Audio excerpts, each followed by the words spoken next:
안녕하세요. 자, 오늘은 사무엘상 5장부터 읽을 차례입니다. 이제 1장부터 4장까지는 한나가 사무엘을 얻는 이야기, 그리고 엘리의 시대에 블레셋에 패배하고 언약궤를 빼앗기는 이야기, 그런 이야기들이 있고, 이제 5장부터는 이제 엘리와 엘리의 아들들이 다 죽었기 때문에 이제 사무엘의 시대라고 할 수 있겠습니다. 자, 이제 5장부터 6장까지는 이제 그 사무엘 엘리 이후 이제 언약궤를 빼앗긴 이후의 사건들이죠. 자, 우리 5장 1절부터 읽어가면서 우리 하나씩 또 설명을 드리도록 하겠습니다. 자, 블레셋 사람들이 하나님의 궤를 빼앗아 가지고 에베네셀에서부터 아스돗에 이르니라. 자, 이제 전쟁을 통해서 하나님의 궤를 빼앗겼습니다. 이스라엘 사람들이 언약궤만 가져오면 우리가 승리할 것이다 라고 생각을 했는데, 오히려 언약궤를 빼앗기고 가져오기 전보다 더 크게 패배했죠. 자, 결국 이것은 하나님의 뜻이에요. 우리는 항상 하나님의 뜻이 승리에 있다고 생각하기 쉬운데, 하나님의 뜻은 패배에도 있다고 하는 거죠. 어떤 때 우리는 망해야 되는 거예요. 망하는 게 우리에게 유익할 때, 내가 계획한 일이 안 되는 게 우리에게 유익할 때, 그래서 항상 내가 원했던 게 된다거나 나에게 어떤 승리가 주어지고 성공이 주어지는 것, 이런 것만을 하나님의 뜻이라고 생각해서는 안 된다는 거죠. 여기서 명확하게 이스라엘 백성들을 돌이키게 하기 위해서 하나님은 그들에게 엄청난 패배를 선사하시고, 하나님의 임재를 상징하는 언약궤를 빼앗김으로써 하나님 이름의 수치까지도 감내하시는 거예요. 이것은 하나님의 백성을 위한 패배라고 하는 거죠. 자, 2절입니다. 블레셋 사람들이 하나님의 궤를 가지고 다곤의 신전에 들어가서 다곤 곁에 두었더니, 자, 블레셋은 5 도시에 있습니다. 그러니까 블레셋이라는 한 나라가 있는 게 아니라, 이 블레셋 민족이 이스라엘 백성들이 가나안에 들어올 때쯤에서 비슷한 시기에 이주해온 사람들이에요. 이 사람들은 원래 에게해에 살던 사람들입니다. 터키에서 유럽으로 넘어가는, 터키와 그리스 사이에 바다가 이제 에게해죠. 그래서 이 아시아의 서쪽 끝에 있는, 서쪽 끝과 유럽의 동쪽 끝에 그 땅이 만나는 곳에 있는 바다가 에게해인데, 거기서 이주해온 사람이 블레셋입니다. 근데 이 블레셋이 가나안 땅 옆으로 이주해 와서 5 도시에 흩어져 사는데, 다곤의 신전은 그 5 도시 중에 아스돗 한 군데에 있었어요. 그래서 블레셋이 섬기던 다곤의 신전에 이스라엘에게서 뺏은 그 신의 상징인 언약궤를 두어야 하기 때문에 5 도시 중에 이제 아스돗에 둔 것이죠. 이것은 고대 전쟁을 하면 그 패배한 나라의 신상을 이제 가져다가 뺏어다가 자기네 신전 안에 놓고, 그렇게 그 상대방의 신을 모독하고 수치를 주었던 문화와 연관이 돼 있겠죠. 자, 그런데 다곤은 어떤 신이냐면, 가나안에서 섬기던 바알의 아버지가 다곤이에요. 그러니까 신들에게도 그 우상들에게 계보가 있거든요. 다양한 신들이 있는데, 가나안 백성들이 주로 섬기던 바알의 아버지 신이 다곤이에요. 그래서 블레셋 사람들이 원래부터 다곤을 섬긴 사람들이 아니에요. 이 사람들은 에게해 쪽에서 살던 사람들이기 때문에 그 동네 신들을 섬기고 있다가 가나안으로 이주를 했잖아요. 그래서 이제 가나안으로 왔으니까 가나안 땅의 신을 섬겨야 되는데, 이제 그것은 이제 그 시대의 문화죠. 가나안 땅의 신을 섬겨야 되는데 이 중에서 어떤 신을 섬길까 하다가 가나안 사람들이 주로 섬기는 신들의 아버지 신을 자기들의 신으로 선택한 거예요. 왜냐하면 이제 너희들이 섬기는 신의 아버지가 우리의 신이니까 우리가 너희 아버지 아니냐, 이런 식인 거죠. 그래서 다곤을 굳이 블레셋이 선택한 것은 어떤 신학적인 우위를 선점하기 위한 것이다 라고 하는 거죠. 그래서 이 블레셋이 다곤을 섬기는데 거기에 대한 자부심이 대단한 거예요. 우리는 니네가 섬기는 신의 아버지 신이니까 우리 신은 그만큼 대단하고 당연히 우리도 대단하다, 이제 그런 뜻이 있는 거죠. 그런데 그 하나님의 언약궤를 그 다곤의 신전에 갖다 놨는데 이제 어떤 일이 벌어지는가, 이제 그것을 보여주고 있습니다. 자, 3절입니다. 아스돗 사람들이 이튿날 일찍이 일어나 본즉 다곤이 여호와의 궤 앞에 엎드러져 그 얼굴이 땅에 닿았는지라. 그들이 다곤을 일으켜 다시 그 자리에 세웠더니, 자, 다곤이 언약궤를 왔더니 그 언약궤 앞에 엎드려 경배하는 모양을 취하고 있었던 거죠. 자, 4절입니다. 그 이튿날 아침에 그들이 일찍 일어나 본즉 다곤이 여호와의 궤 앞에서 또다시 엎드러져 얼굴이 땅에 닿았고 그 머리와 두 손은 끊어져 문지방에 있고 다곤의 몸뚱이만 남았더라. 자, 그러므로 다곤의 제사장들이나 다곤의 신전에 들어가는 자는 오늘까지 아스돗에 있는 다곤의 문지방을 밟지 아니하더라. 이게 굉장히 재밌는 이야기예요. 그냥 이렇게 그냥 쓱 읽고 뭐 그랬나 보다 하고 지나갈 수도 있는데, 자, 이제 언약궤를 가져간 첫째 날 어떻게 됐습니까? 다곤이 엎어져서 하나님을 경배하는 모양을 취하고 있었어요. 다시 이렇게 세워놨죠. 근데 그 다음날 가보니까 어떻게 되어 있습니까? 이번에는 다곤의 신상이 엎어져 있는데 그 손이 어디에 닿아 있어요? 문지방에 닿아 있어요. 무슨 얘기냐면 이 다곤이 하나님 앞에 견날처럼 똑같이 엎드러져 있고, 그리고 이 자기 신전에서 도망치려고 했었다는 얘기예요. 근데 하나님한테 잡혀가지고 머리랑 손이 잘렸어요.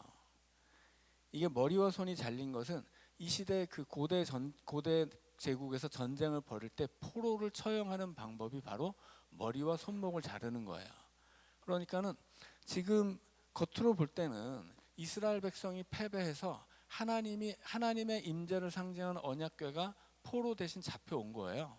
그런데 막상 다곤의 신전에 그 승리를 기념하기 위해서 언약궤를 넣어놨더니 다곤이 하나님의 언약궤 앞에 엎드러져 경배를 하고, 또 다음 날에는 전쟁의 포로처럼 그렇게 머리와 손목이 잘려져 있고 다곤은 도망치려다가 잡혀가지고 머리와 손목이 잡힌 다음에 그 몸뚱이가 문지방에 걸려 있는 거죠. 그러니까 자, 그런데도 어떻게 해요? 그럼에도 불구하고 지금 그 모양 자체는 다곤이 오히려 하나님에게 경배하고 도망치려다 잡혀가지고 처형을 당한 모양인데, 그럼에도 불구하고 다곤을 섬기는 사람들은 다곤이 자빠졌다고 해서 하나님에게 패배한 그 모습을 보인 다곤이 자빠져 있던 문지방도 거룩하게 여겼다 하는 거예요. 그래서 그 문지방을 밟지 않는 것은 그것을 거룩하게 여기는 거거든요. 그러니까 이것은 블레셋 사람들이 우상을 섬기는 것을 조롱하는 거예요. 봐라, 너희들이 하나님을 포로 삼아 이렇게 잡아간다고 잡아갔지만 다곤이 엎드려 경배하고 하나님한테 잡혀서 모가지가 분질러지고 도망가다 잡혀가지고 이렇게 됐는데, 그 몸뚱이가 걸친 그 문지방마저 너희는 그것을 거룩하게 여기고 섬기는구나. 그런 조롱의 이야기입니다. 6절입니다. 여호와의 손이 아스돗 사람에게 엄중히 더하사 독한 종기의 재앙으로 아스돗과 그 지역을 쳐서 망하게 하니, 아스돗 사람들이 이를 보고 이르되 이스라엘 신의 궤를 우리와 함께 있지 못하게 할지라.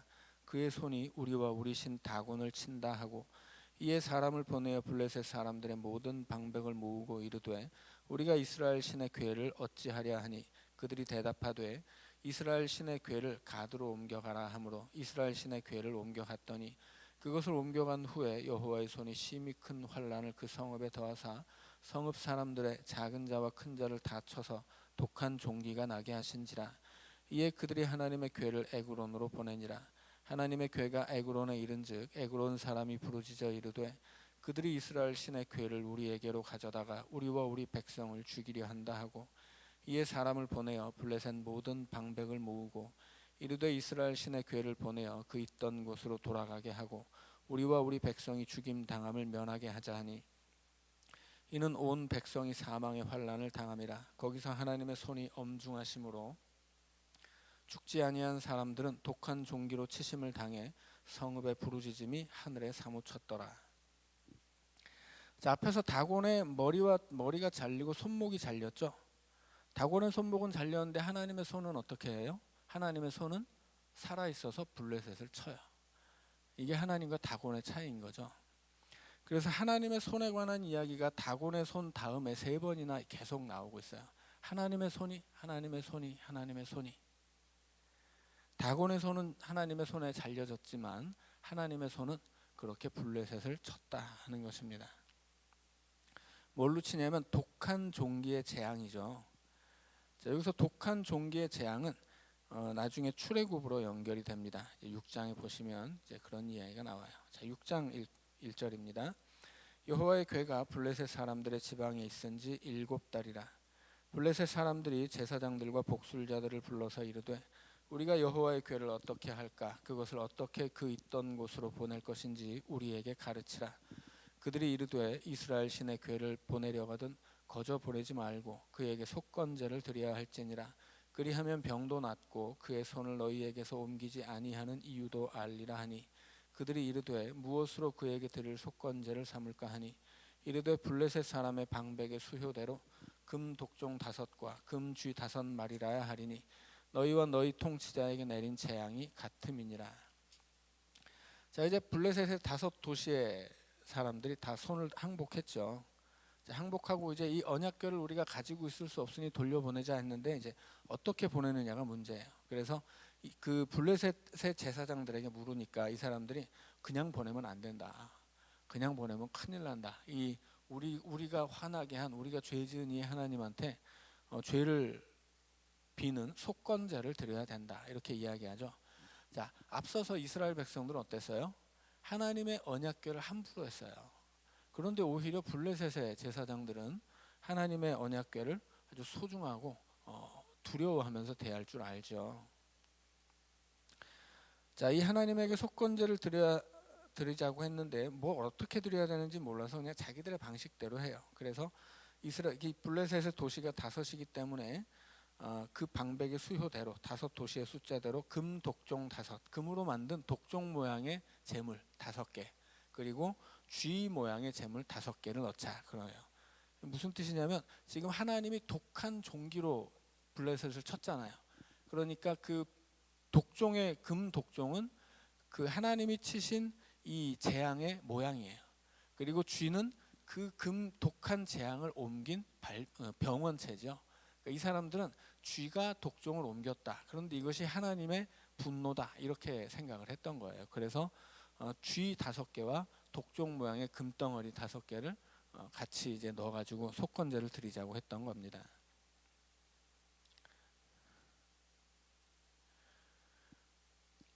자, 5절입니다. 그러므로 너희는 너희의 독한 종기의 형상과 땅을 해롭게 하는 주의 형상을 만들어 이스라엘 신께 영광을 돌리라. 그가 혹 그의 손을 너희와 너희의 신들과 너희 땅에서 가볍게 하실까 하노라.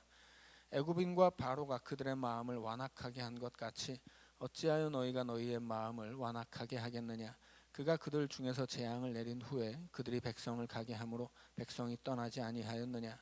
그러므로 새 수레를 하나 만들고 멍에를 메어 보지 아니한 전나는 소 2마리를 끌어다가 소의 수레를 메우고 그 송아지들은 떼어 집으로 돌려보내고 여호와의 궤를 가져다가 수레에 싣고 속건제로 드릴 금으로 만든 물건들은 상자에 담아 궤 곁에 두고 그것을 보내어 가게 하고 보고 있다가 만일 궤가 그 본 지역 길로 올라가서 벳세메스로 가면 이 큰 재앙은 그가 우리에게 내린 것이요 그렇지 아니하면 우리를 친 것이 그의 손이 아니요 우연히 당한 것인 줄 알리라 하니라.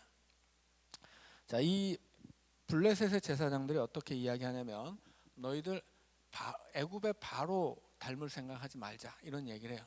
이 이스라엘 백성들이 출애굽한 얘기를 알고 있는 거죠. 그래서 바로가 이스라엘 백성 막다가 재앙으로 망하지 않았냐. 지금 하나님이 우리를 재앙으로 치니까 우리 이 재앙으로 다 망하기 전에 순순히 보내자 이런 얘기를 한 거예요. 그런데 보내기는 보내되 우리가 그냥 보낼 수 있냐. 이게 정말 이스라엘의 신 하나님이 우리를 치는 건지 아니면 그냥 우연히 재수가 없어서 이런 일이 일어난 건지는 확인을 해야 되지 않겠냐. 그래서 생각한 것이 젖소를 2마리 가져다가 이제 이 하나님의 언약궤를 맨 수레를 끌게 하자라고 하는 거예요. 여기에는 이제 다양한 그 여러 가지 시험이 들어 있는데 일단 이 수레를 매는 소들이 수레를 몰아본 적이 없어요. 그러니까는 서툴다는 거죠. 멍에를 매본 적이 없는 소니까 수레를 몰 줄 모르는 소들이에요. 그러니까는 웬만하면 언약궤를 담은 수레를 잘 못 끌고 제대로 가지 못하는 거죠. 더군다나 2마리, 1마리가 아니라 2마리는 뭐예요? 한 마리가 제대로 가더라도 또 한 마리가 엉뚱한 데로 가면 꼬일 거 아니에요. 그럼 안 되는 거죠. 그리고 이 수레를 끌고 가는 사람도 없어요. 소한 전적으로 소한테 맡기는 거야. 수레를 한 번도 끌어본 적이 없는 소, 그리고 거기다 두 마리라서 같이 똑바로 가지 않으면 안 되는 상황, 그리고 심지어 얘네들은 새끼를 지금 출산한 소들이에요. 그런데 송아지는 집에다 놓고 끌어보지도 않은 수레에다 이 소를 메어놓고 이놈들이 어디로 가나 보자 하는 거죠. 그래서 이렇게 보통 일반적인 경우라면 당연히 이 수레는 이스라엘 영토로 갈 수가 없는 거예요. 그럼에도 불구하고 이 소가 저리로 가면 이것은 반드시 하나님의 역사이고 우리가 맞은 재앙은 하나님이 치신 거다. 그러니 우리가 이런 그 소 두 마리로 시험을 해봐서 과연 이 재앙이 하나님이 우리에게 준 재앙인지 아닌지는 확인을 해보자, 이렇게 이야기를 한 거죠. 자, 10절입니다. 그 사람들이 그같이 하여 젖나는 소 둘을 끌어다가 수레를 메우고 송아지들은 집에 가두고 여호와의 궤와 및 금쥐와 그들의 독종의 형상을 담은 상자를 수레 위에 실으니 암소가 벳세메스 길로 바로 행하여 대로로 가며 갈 때 울고 좌우로 치우치지 아니하였고 블레셋 방백들은 벳세메스 경계선까지 따라가니라. 자, 이렇게 여러 가지 장치를 마련해 놓고 언약궤를 보내는데 소들이 울면서도 벳세메스를 향해 직진 코스로 갔다라고 하는 거죠. 울면서도 갔다는 건 무슨 뜻이에요? 그렇게 하고 싶지 않았는데 하나님이 그렇게 하셨다 하는 거예요. 그래서 과연 하나님이 그렇게 이 블레셋을 치고 블레셋의 항복을 받아내고 지금 벳세메스로 오시는 거죠. 그렇다면 이 벳세메스로 오시는 이 언약궤의 행렬은 뭐예요? 개선 행렬이에요. 개선 행렬. 이스라엘은 전쟁에 패배했지만 하나님은 전쟁에 승리하신 겁니다. 자, 14절입니다. 수레가 벳세메스 사람 여호수아의 밭 큰 돌 있는 곳에 이르러 선지자 무리가 수레에 나무를 패고 그 암소들을 번제물로 여호와께 드리고 레위인은 여호와의 궤와 그 궤와 함께 있는 금보물 담긴 상자를 내려다가 큰 돌 위에 두매 그날에 벳세메스 사람들이 여호와께 번제와 다른 제사를 드리니라. 블레셋 5 방백이 이것을 보고 그날에 에그론으로 돌아갔더라. 자, 이제 그 암소 2마리가 끌고 온 수레 위에 담긴 언약궤를 이제 이스라엘 사람들이 받았죠. 그리고 그것을 블레셋의 5 도시의 지배자들이 확인하고 돌아갔어요. 자, 그런데 이 안에 여러 가지 이야기가 숨겨져 있어요. 자, 지금 이 13절에 보면 하나님의 궤가 돌아오는 시기가 언제예요? 밀을 베고 있는 철이죠. 밀을 베고 있다는 건 추수철이에요. 그런데 6장 1절에 보면 하나님의 여호와의 궤가 블레셋 사람들의 지방에 있은 지 7달입니다. 그러니까 지금 하나님이 언약궤가 이스라엘 경내로 돌아오기 전에 7달 전에 간 거예요. 7달 전은 언제냐면 지금 돌아오는 계절은 가을의 추수철이고 하나님의 언약궤가 블레셋의 영내로 들어간 때는 봄이었다는 뜻이에요. 그 시대 고대 제국의 왕들은 예를 들어서 이제 북쪽에 메소포타미아 문명이 있고 메소포타미아 문명의 남쪽은 아수르고 북쪽은 바벨론이었어요. 고대 바벨론이죠. 자, 그런데 이 고대 제국의 왕들은 해마다 전쟁을 떠나요. 이 사람들은 자기 나라를 왕이 되면 나라를 다스릴 생각 안 해요. 정복 전쟁을 벌여요. 근데 정복 전쟁을 해마다 벌이는데 겨울에는 벌일 수 없죠. 추우니까. 그래서 어떻게 하냐면 해마다 봄이 되면 출정해서 가을이 되면 돌아와요. 지금 이 하나님의 언약궤가 가을에 추수 때 돌아왔다고 하는 이야기는 무엇이냐면 봄에 언약궤를 빼앗겼는데 그것이 블레셋을 향한 하나님의 출정이에요. 그래서 블레셋 그 7달 동안 블레셋을 초토화하고 지금 거기서 항복을 받아내고서 하나님의 궤가 지금 개선 행렬을 통해 들어오는 거예요. 그래서 7달 전에라고 하는 시점을 정확하게 이야기하고 그것이 돌아온 때가 추수 때였다라고 하는 것을 밝히는 이유는 이 하나님의 언약궤가 이스라엘 백성은 언약궤를 전쟁에 패배하고 빼앗겼지만 그것은 곧 하나님의 패배가 아니라 오히려 하나님은 그때 언약궤에 앉아서 블레셋으로 출정하신 것으로 블레셋에서 승리하고 재앙으로 승리하고 항복을 받아내서 지금 가을에 그렇게 고대 제국의 왕들이 원정을 마치고 가을에 돌아오듯이 그렇게 전쟁에 승리하고 돌아오신다 하는 이야기입니다. 그리고 그 승리가 그 언약궤를 맨 수레가 도착한 곳이 어디예요? 여호수아의 밭이죠. 여호수아라고 하는 사람은 어떤 사람이에요? 출애굽을 완성시킨 사람이에요. 출애굽이라고 하는 것은 애굽을 떠나는 것이 끝이 아니거든요. 출애굽의 완성은 가나안을 차지하는 데 있습니다. 애굽을 떠나는 것은 출애굽의 시작에 지나지 않는 것이고, 출애굽의 완성은 가나안을 차지하는 것이고, 그것을 이룬 사람이 여호수아예요. 그래서 여호수아가 출애굽을 완성했다면 하나님은 그 여호수아가 출애굽을 완성했던 그 여호수아의 밭 앞에 이제 블레셋하신 하나님이 지금 개선 행렬로 하나님의 언약궤가 개선 행렬을 하면서 들어오고 있다는 이야기예요. 자, 그때 레위 선지자들이 나와서 그 수레의 나무를 패고 암소들을 잡아서 하나님께 번제를 드립니다.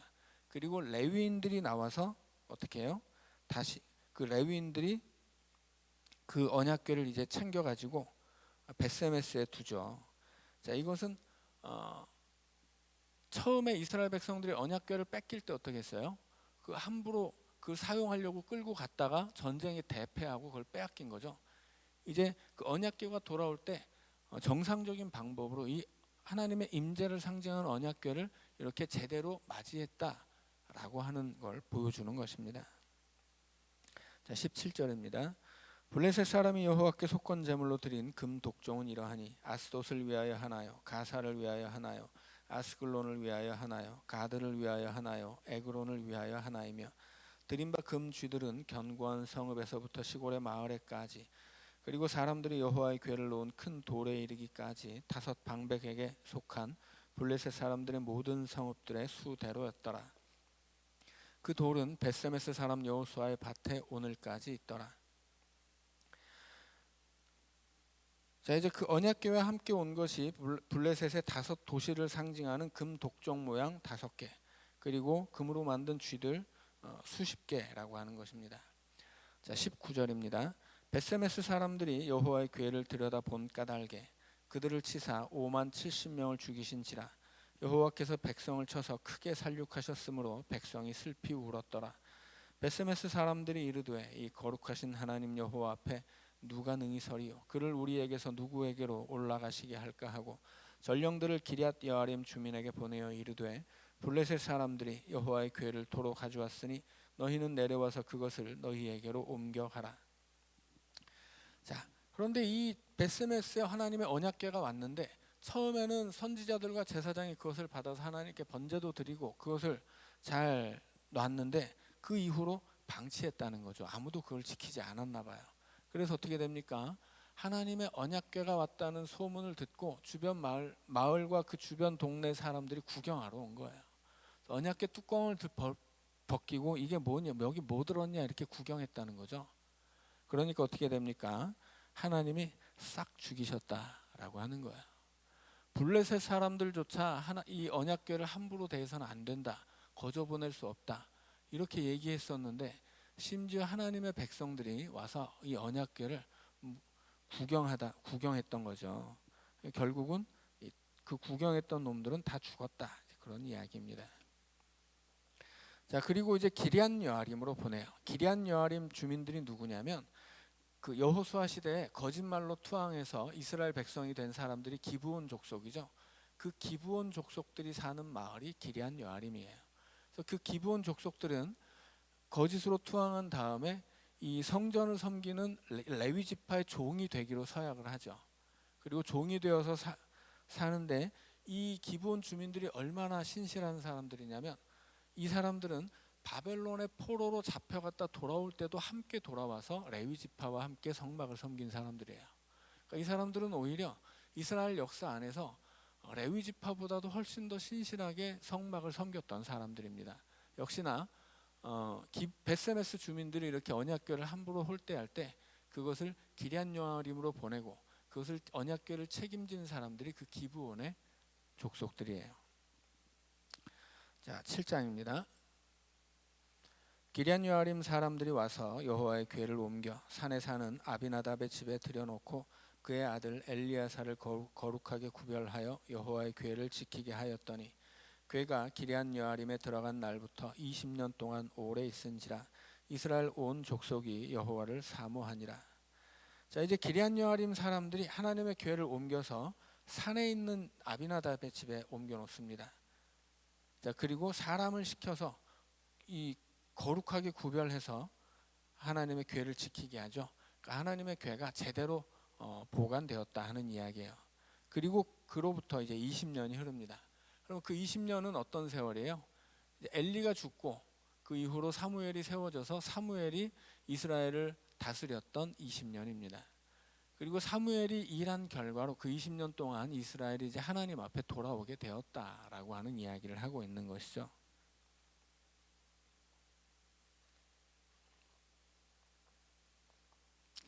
자, 그렇게 이제 20년 동안 이스라엘을 돌본 사무엘이 이제 분위기가 무르익으니까 이제 이스라엘을 회개시킵니다. 이제 3절입니다. 사무엘이 이스라엘 온 족속에게 말하여 이르되 만일 너희가 전심으로 여호와께 돌아오려거든 이방 신들과 아스타롯을 너희 중에서 제거하고 너희 마음을 여호와께로 향하여 그만을 섬기라. 그리하면 너희를 블레셋 사람의 손에서 건져내시리라. 하나님께 돌아오려면 어떻게 해야 돼요? 전심으로 돌아와야 돼요. 온 마음을 다 쏟아야 한다는 것이요. 그 다음에 우상들을 제거해야 되고 오직 하나님만을 섬겨야 합니다. 자, 그러면 블레셋 사람의 손에서 건져내시리라. 자, 무슨 얘기냐면 아직까지도 하나님의 언약궤가 블레셋에 가서 한바탕 이제 재앙을 내리고 승리했음에도 불구하고 그것은 블레셋에서 있었던 사건일 뿐이지 전체적으로 블레셋의 지배 구도는 변하지 않은 거야. 그러니까 지금도 블레셋이 이스라엘을 지배하고 있는 상황입니다. 그런데 이제 희망이 있는 거죠. 20년 동안 이제 사무엘이 이스라엘을 다스리면서 이스라엘 백성들의 마음이 하나님에게로 돌이키게 된 거예요. 하나님을 사모하게 된 거죠. 그래서 이제 결정적인 시기가 되었구나. 이제 우리 하나님 블레셋을 이제 물리치고 우리 하나님의 백성으로 온전히 한번 서보자. 이제 그런 이야기를 하는 거죠. 자, 5절입니다. 사무엘이 이르되 온 이스라엘은 미스바로 모이라. 내가 너희를 위하여 여호와께 기도하리라 하매 그들이 미스바에 모여 물을 길어 여호와 앞에 붓고 그날 종일 금식하고 거기에서 이르되 우리가 여호와께 범죄하였나이다 하니라. 사무엘이 미스바에서 이스라엘 자손을 다스리니라. 자, 5절에서 사무엘은 너희를 위하여 여호와께 기도하리라 이야기하죠. 이것은 제사장으로서 중보의 사역을 하겠다는 것이고, 자, 6절에서 미스바에서 이스라엘 자손을 다스렸다 하는 것은 사사로서의 역할을 했다라는 이야기예요. 그래서 지금 사무엘은 이스라엘의 제사장이자 사사입니다. 그리고 미스바라고 하는 곳은 기다림이라는 뜻이에요. 고대함이라는 뜻도 있고요. 기다림이라는 이 동네에서 하나님에게 기도하겠다고 하죠. 자, 그리고 금식하고 이제 회개합니다. 그래서 금식은 항상 회개의 지표예요. 성경 안에서 금식은 그냥 금식만 하는 법이 없어요. 금식하는 이유는 회개하기 위해서예요. 그래서 금식은 항상 회개와 연결되어 있다라는 것을 생각하시면 되겠습니다. 자, 7절입니다. 이스라엘 자손이 미스바에 모였다 함을 블레셋 사람들이 듣고 그들의 방백들이 이스라엘을 치러 올라온지라. 이스라엘 자손들이 듣고 블레셋 사람들을 두려워하여 이스라엘 자손이 사무엘에게 이르되 당신은 우리를 위하여 우리 하나님 여호와께 쉬지 말고 부르시죠. 우리를 블레셋 사람들의 손에서 구원하시게 하소서 하니 이스라엘이 젖먹는 어린 양 하나를 가져다가 온전한 번제를 여호와께 드리고 이스라엘을 위하여 여호와께 부르짖음에 여호와께서 응답하셨더라. 자, 미스바에 이제 사람들이 이스라엘이 다 모이니까 이스라엘을 다스리고 있었던 블레셋이 어라 이놈들 봐라. 이놈들이 뭐 하려고 모이지? 이럴 때는 보통 집회 금지죠. 뭐 이 일제 강점기에 우리나라 사람들 모이면 안 되잖아요. 자, 그래서 이스라엘 백성들이 모이니까 블레셋이 쳐들어왔고 블레셋이 쳐들어오니까 이스라엘 백성들은 두려워합니다. 그런데 그렇게 두려워할 때 어떻게 해요? 하나님에게 기도해 달라고 하죠. 하나님께 맡기는 거예요. 그리고 사무엘은 온전한 번제를 드립니다.